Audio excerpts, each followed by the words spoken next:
Gimana tuh? Grafologi itu sebenarnya ilmu yang mempelajari tentang tulisan tangan. Tulisan tangan berubah, karakter berubah. Otomatis ternyata itu ngehack pikiran bawah sadar kita. Adalah ini misalkan tahun ini rezekinya bagus nih, bisa dapat duit banyak, bisa dapat peluang-peluang yang banyak.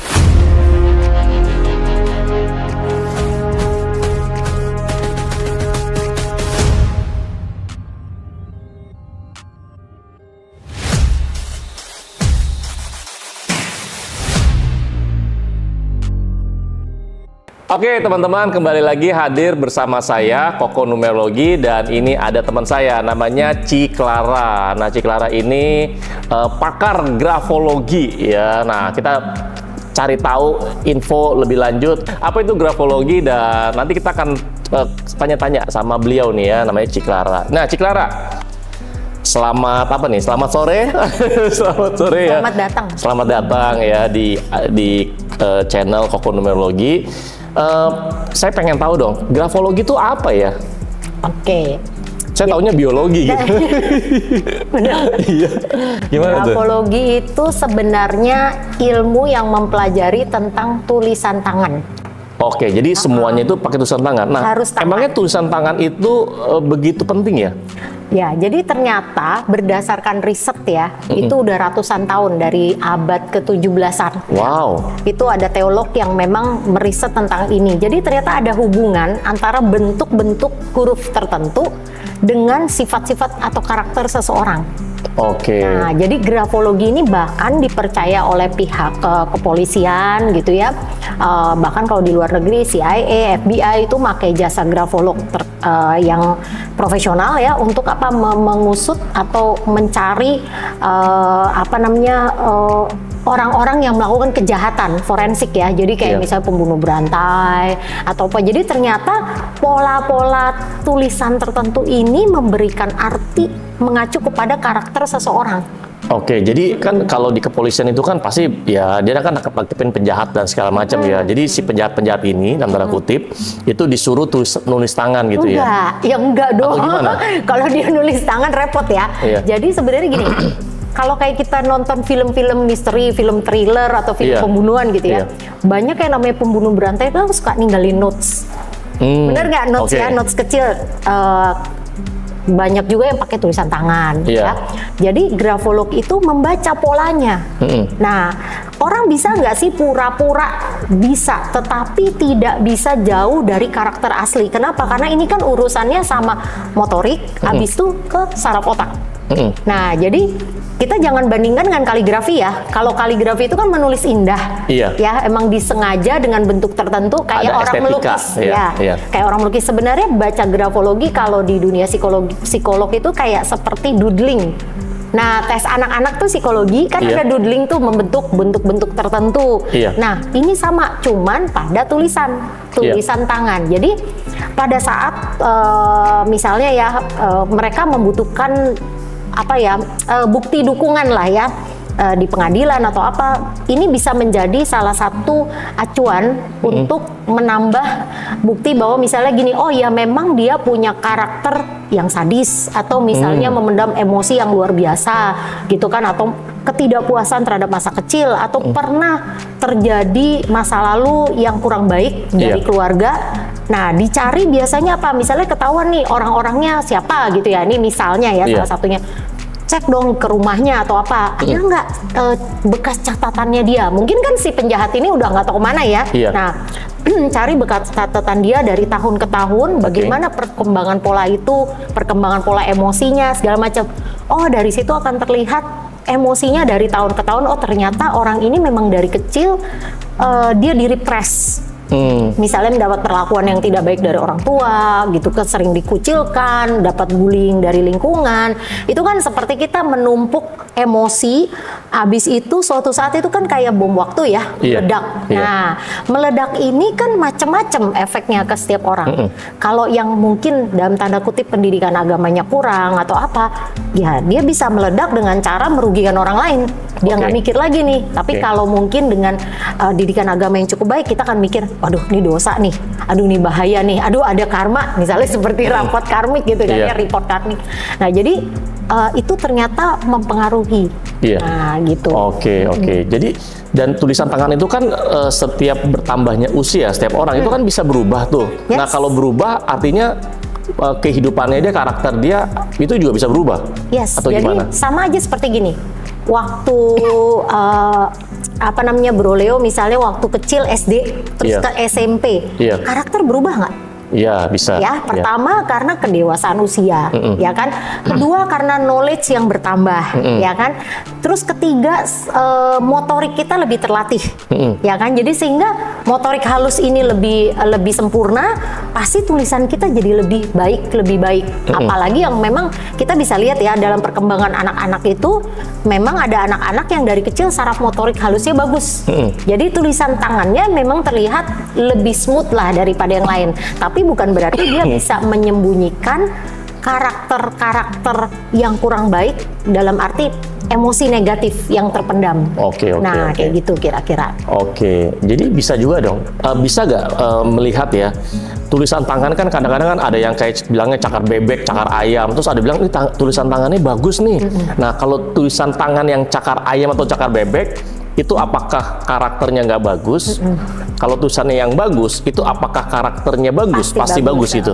Nah, itu gimana tuh? Sebenarnya dalam grafologi itu dia tidak pentingin tulisan bagus dalam tanda kutip atau kurang Ambil bagus. minum ya. Oh iya. Ini kayaknya minuman sehat ya. Nah, jadi Drogen gini. namanya. Oke, Oh iya, keren. lanjut. Mesti ditanya nih nanti Iya. terakhir.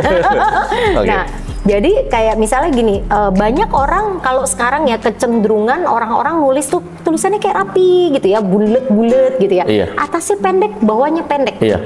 Kan yang penting rapi, kebaca. Iya betul. Ternyata dalam grafologi itu kan terbagi menjadi 3 zona, atas, tengah, bawah. Iya. Itu ternyata mewakili gerakan bagian tubuh atas, tengah, dan bawah. Termasuk Oke. juga kayak misalnya kepala, apa yang dipikirkan, ide-ide kreatif dan sebagainya. Pinggang ke bawah ya aktivitas seksual, fisik, segala. Nah, Iya. itu akan mencerminkan.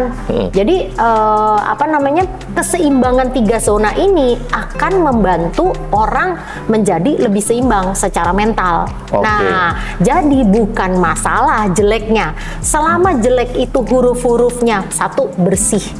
Ini sebenarnya urusannya sama karakter kredibilitasnya seseorang. Maksudnya misalnya gini, lu mau mencerminkan, menjadikan diri lu adalah orang yang terpercaya, ya kan, jujur, apa adanya gitu ya, maksudnya bisa dipercayalah kata-kata kita sesuai dengan apa yang kita tampilkan. Itu kita bisa latih dengan tulisan tangan. Jadi ada yang namanya prinsip dalam grafologi, tulisan tangan berubah, karakter berubah. Nasib Begitu berubah. pula sebaliknya. Nah, Iya. iya pastinya. Iya. Ya dengan kita gini, misalnya gini, saya orangnya kurang resilient nih. Ya Apa kan? itu resilient? Resilient tuh daya juang saya kurang, Oke, misalnya. Dikit-dikit saya gampang putus asa, gitu Iya. ya. Itu kan ada beberapa terlihat di dalam tulisan tangan, ada Iya. beberapa saya. Oke, kita perbaiki. Iya. Paling gampang misalnya kalau menulis huruf T. Nah, T itu kan ada garis bar ya, istilahnya beltnya yang di tengah tuh yang melintang, garis melintang. Iya. Itu menunjukkan tingkat daya juang kita, salah satunya itu tandanya. Nah, dengan kita menempatkan tanda-tanda yang menunjukkan lebih ke arah daya juang yang lebih tinggi, otomatis ternyata itu ngehack pikiran bawah sadar kita. Belief system kita yang baru, dia akan memprogram bahwa saya adalah orang yang tidak mudah putus asa. Oke, Nah. dari awal yang memang dari tulisan tangan pas dilihat ini kayaknya gampang putus asa, mudah menyerah. Dengan dia merubah tulisan tangan dari T-nya aja dirubah, akhirnya itu juga merubah program-program yang ada di pikiran bawah sadarnya dia. Otomatis karakternya berubah, masa depannya atau nasibnya berubah jadi lebih baik ya. Betul, karena itu kan Oke. akan memicu apa?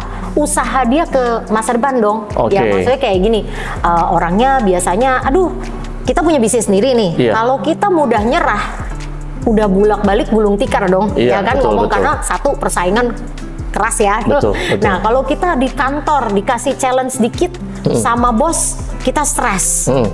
Kalau nggak kita yang kena mental, Iya. ya kan? Ya kalau nggak kerjanya nggak selesai. Oke. Nah, dengan kita resilient, kita akan lebih, oke ini belum bisa nih. Saya cari lagi. Dan kita bisa ternyata grafologi ini bukan hanya membaca karakter, kita bisa jadikan itu terapi.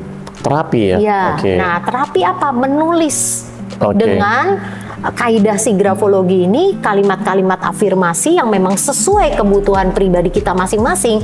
Itu Iya. kayak kita merubah reprogram ya, Iya. reprogram pikiran bawah sadar kita. Oke. Nah, gitu. Nah, jadi gini ya, ini kalau dikaitkan dengan yang namanya numerologi, saya kan kokonumerologi Iya, ya. betul. Ilmunya ini kan numerologi. Betul. Nah, numerologi ini kan salah satu ilmu di bidang metafisika. Jadi gini, kalau numerologi nih, biasanya rata-rata klien-klien saya itu kan pasti butuh data kan yang kayak nama, Betul. jam, tanggal, bulan, tahun lahir itu. Nah, dari situ bisa kelihatan tuh karakternya, terus kehidupannya, unsur-unsurnya, maksudnya unsur-unsur yang bisnis yang cocok, unsurnya apa, masa depannya apa, bahkan dia kalau mau tahu tentang karma dan past life-nya dia juga pun bisa tahu semua. Nah, jadi terkadang ada klien-klien yang waktu saya bacain, maksudnya saya lihat hasil reportnya, adalah ini misalkan tahun ini rezekinya bagus nih, bisa dapat duit banyak, bisa dapat peluang-peluang yang banyak, bisa ada orang-orang yang di usia muda, orang-orang yang usianya di bawahnya dia atau orang-orang yang usia di atas dia itu ada yang support dia dan segala macam. Nah, tapi ketika mereka sudah tahu apa yang akan mereka lakukan kan kalau di numerologi itu kan kasih tahu nih prediksi atau ramalan seperti ini. Nah, tapi kalau kesempatannya ada tapi persiapan orangnya itu nggak ada, meskipun saya udah kasih tahu ya, nih kamu nih harus cepat tanggap misalkan, atau kamu tuh kalau mau dapat peluang banyak kamu harus bersosialisasi segala macam. Tapi ini orang memang orangnya tuh introvert, orangnya tuh nggak pede dan segala macam. Nah, akhirnya kesempatannya ada, persiapannya nggak ada gitu kan. Terhambat, Kesempatannya ada, persiapannya nggak ada. Nah, ini kan sebenarnya kalau dia merasa misalnya, aduh saya orangnya minder, saya orangnya nggak pede gitu kan. Nah, itu bisa dibantu ya sebenarnya ya. Jadi antara numerologi sama grafologi ini saling melengkapi. Betul gitu banget. ya. Nah, dibantunya itu berarti dari itu ya, dari mentalnya dia ya. Oke. Jadi gini. Nah, sebentar. oke. Nah, ada satu lagi nih. Itu kan kalau dibaca dapat hasilnya bagus. Nah, kalau misalkan dibaca hasilnya Hasilnya itu jelek. banyak tantangan atau kita bilang hasilnya kurang bagus ya. Dia langsung down gitu Ya, loh. pasti. Langsung down atau apa. Nah, itu jangan sebenarnya. Maksudnya gini. Justru namanya kehidupan itu kan kayak ada siklusnya ya. Betul. Kayak musim gitu ya. Ada musim hujan, musim dingin dan segala macam. Nah, ketika dapat hasil yang kurang diinginkan, nah itu justru untuk kita lebih waspada, lebih antisipasi. Nah, ketika ada orang mentalnya siap, artinya kan dia bisa lebih aware kan. Nah, tapi kalau mentalnya nggak siap, nah ini sebenarnya bisa dibantu ya dengan grafologi. Betul. Ya, agar dia bisa lebih punya ketahanan atau ketangguhan mental ya. Seperti itu ya. Lanjut. Oke. Kan sebenarnya ya, saya udah baca ya sebagian dari reportnya kokonumerologi ini keren banget ya. Jadi gini, kita kan dapat clue tuh sebenarnya, ya kan? Kapan waktu bagus, kapan waktu kurang bagus. Betul. Ya, sama seperti orang berbisnis. Wah, kata orang nih tahun depan lagi susah nih. Apa yang kita lakukan biasanya nih tahun ini kita ngatur-ngatur duit tuh, Betul, ya kan? iya. Gimana nih caranya supaya tahun depan nih bisnis saya tetap running, paling nggak bertahan deh. Iya. Lewatin nih 1-2 tahun yang berat ini, Iya. abis itu kan masa kan siklus tuh naik Iya, lagi. Ya, betul. Nah, itu kalau orang punya persiapan. Nah, Iya. persiapan itu kan nggak cuman action fisik ya. Iya. Kayak tadi, oh saya ngapain? Misalnya mengatur keuangan, panggillah orang finance gini-gini. Kita bikin nih strategi. Gimana buat nyiapin 1-2 tahun ke depan yang agak berat nih. Nah, mental juga sama kan. Nah, kayak tadi kokonumerologi bilang, kalau jelek gimana? Kaget nggak? Pastilah, pasti kaget. Tapi namanya siklus itu kan selalu semua kayak koin ya, dua mata, punya dua sisi ya kan, plus dan min. Bukan berarti yang negatif itu nggak ada way out, ya kan? Kalau kita balikin ke terapi grafologi itu gimana sih? Tadi kan saya ada sebutkan bahwa kita menulis dengan kaidah grafologi, tetapi isinya tentang afirmasi yang kita butuhkan, ternyata itu ada efeknya loh. Gede banget. Kenapa? Karena seringkali nih, kayak tadi bilang, ada yang introvert lah, atau apa. Kadang orang juga introvert atau ekstrovert itu bukan aslinya. Seringkali karena apa? Dia mempercayai dirinya introvert karena lingkungan.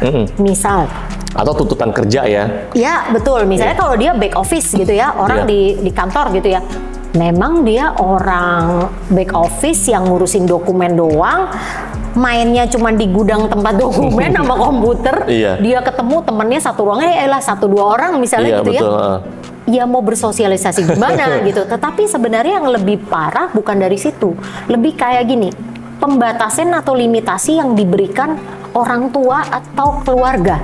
Jadi kayak misalnya waktu kecil banyak kan orang Indonesia yang gini, udahlah jadi orang itu jangan banyak mau, jangan serakah, Wah, itu ya, apa yang dulu-dulu tuh dikasih banyak tuh ya. Tuhan terima aja. Iya. Sehingga kita nih padahal dilihat nih kalau dari prediksi, wah lu tuh sebenarnya bisa cuan gede, kamu tuh bisa jadi orang kaya, orang sukses banget, terkenal.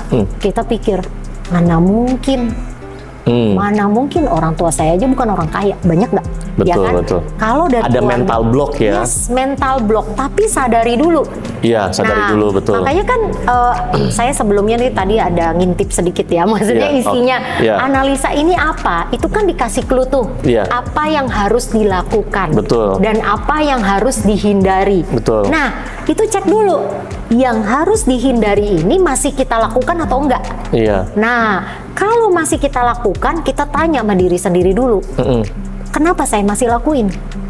Apa ini memang penyebab fear saya? Maksudnya ini ada bentuk ketakutan saya sehingga menghalangi, ini menjadi mental block kayak tadi Koleo bilang ya, jadi Iya. mental block untuk percaya bahwa saya punya rezeki yang lebih gede. Iya. Ini bisa diberesin dengan terapi grafologi.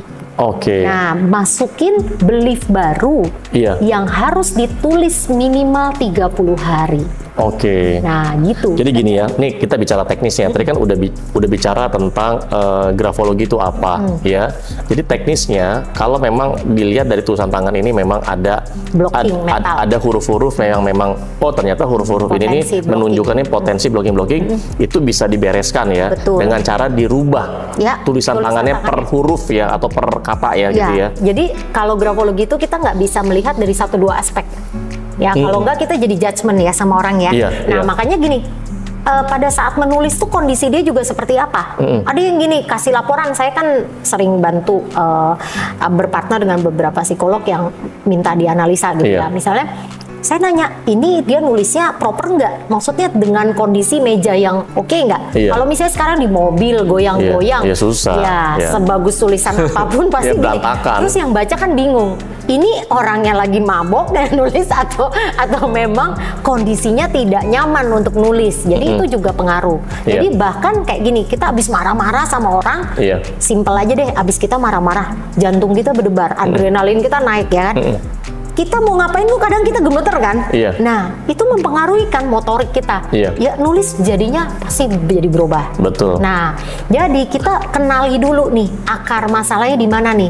Nah, ini menjadi poin-poin di mana akar-akar masalahnya. Abis itu kita harus refleksi diri. Refleksi diri. Oke, saya bikin checklist. Apa yang harus saya bereskan? Oke, jadi Baru jadi kalau dihubungkan dengan numerologi dan grafologi, berarti sebenarnya dari nama, jam, tanggal, bulan, tahun lahir. Jadi numerologi dulu, nanti dilengkapi dengan atau digabung Yes. sama yang namanya grafologi ya. Ya.